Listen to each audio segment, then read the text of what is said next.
Hindi nakita si Chakto, sayang. End. Ay, hindi yata niliin. Maglo-lord sila. Di ba end the ball? End the ball! End! Maglo-lord yata. Hindi. Hindi, end yan. Endable ba? 30 seconds yun o. Ano lang, highlos lang yan.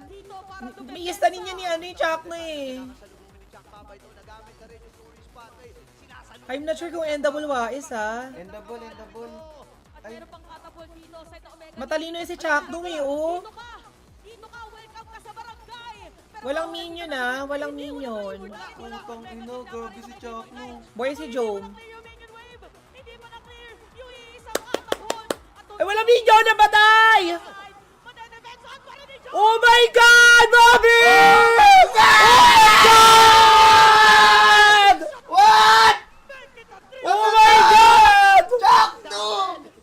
Anong nangyari? Chakno! Jack Mamba. Si Cap Jack. Dinala yung katapon dun sa Holy shit, sabi na! Chakno with the amazing depth! Ang ganda ng pagkapal ni Chakto dun sa ano, sa traktora, dun sa tower. Sobrang talino.